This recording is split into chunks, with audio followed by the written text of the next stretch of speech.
Hi, this is Confessions of a Country Lovin' Writer, and I am Krista Kedrick, your country lovin' writer. I was checking my Facebook page last night, and I sat on the couch with my laptop to get this done, right? Because I like to if someone has commented on something that I post, or if, whoever you're following, you Facebook it, right? You're all addicted. Don't lie, you're addicted. Right now, you're looking at Facebook, right? If you are, Krista Kedrick fans, that's my page. Look it up. You should subscribe. You should like it. And so I'm checking all this out, right? And usually what I post on there, because if you haven't checked it out yet, you should check it out. So I have naked cowboys. Not really. They're just shirtless, right? And cowboy hats. And usually there's some animals around. Maybe, I think, possibly in the background. I'm not actually 100% sure about that. Or I post half-naked cowgirls. Because that's what I do. I'm a romance author. Also, I have found that sex sells. You just gotta do what you gotta do, right? So I'm checking out my Facebook's page. My 7-year-old sits down without me kind of noticing, or she looks at the screen without me noticing, and she's like, "Oh, who's that? Why do you have a picture of a naked guy on your computer?" And I'm like, "That is not mine. That is not mine." Because when you have an alter ego, all of you should get one. When you have one, you can blame them. Like, I don't know who that girl is. She should. I'm gonna unfriend her right away. And she just keeps going with it though, right?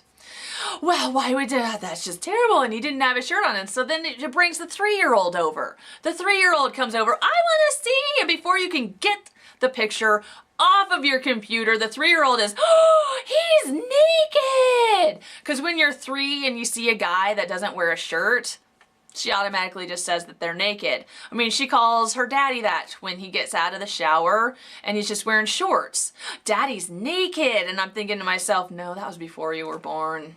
We were those people, That was only naked Wednesdays and Thursdays and Fridays and Saturdays. Anyways, we used to be fun people.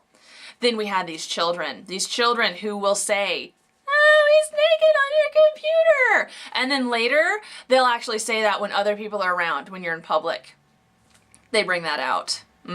Yes, children were created to humble you. Always. And my 3-year-old will say that. And she thinks that, she's got a little boy who's her friend. And if he doesn't have a shirt on, she will tell people, "Johnny was naked with me." Oh my God, no! Don't say that. Don't say that. But you don't want to make a big deal about it, because the experts have us convinced that everything is traumatic to our children, right? And they have taken all of our rights away. Because had I said something like that in public, which would have never happened, but had I said something like that in public, wham! You get hit. You are silenced instantly. You can't do that now. No, and your kids know this. They know that they own you because they look at you. It's in their eyes. They know. They act out in public. It's in their eyes. You can see it. I own you. You can't do anything to me. Because the lady who's standing in the background watching this, go on when the children are like, "Daddy was naked with me," and you're thinking, "Shut up!" But you can't say that because it might hurt their little psyche. And the woman standing behind you will get her clipboard out with, and she takes notes, right? And she's like, "What's your name?" And you say, "Ivana."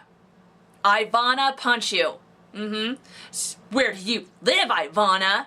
"At the corner of in the face and mind your own business." That's what you want to say to those women. But they're there and they will turn you in. As your children know that. They own you.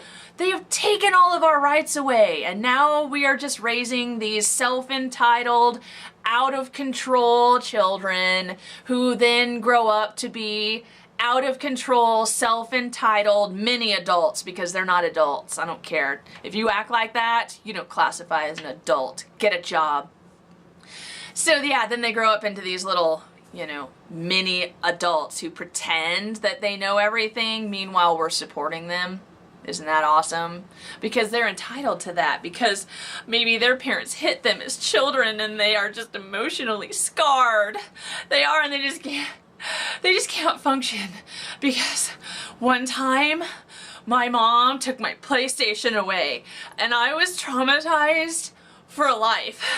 And so I can't work at a regular job because it's too stressful, and so the government has to pay for my rent and my iPhone and my internet and my groceries and my tattoos and my cigarettes. They have to pay for all of those because one time my mom took my PlayStation away. I'm serious. Yeah. You know what? And we teach classes on this. We do. We teach classes on this, on how, you know, they're basically titled, What Your Parents Did Wrong to Screw You Up. That's what they're titled. Where is the class that says, grow up and get over yourself? Stop blaming your parents. You know, where are those classes where, you know, we should be teaching it's not all about you and, like I said, grow up? No, we don't teach those classes. We just teach the ones on, you know, how to cope with your bad childhood. It wasn't a bad childhood. Give me a break. Grow up. Get a job. So this is Confessions of a Country Lovin' Writer. If you want to see more of my posts, feel free to go to my website, confessionsofacountrywriter.com. And like I said earlier, check out my Facebook page, Krista Kedrick Fans. It's on Facebook, it's on Twitter. Krista Kedrick is on Twitter. Follow me. Subscribe to my YouTube channel. It's there. Krista Kedrick is my YouTube channel. Anyways, I will have more for you next week. Someone suggested an 80s montage. Let me know what you think.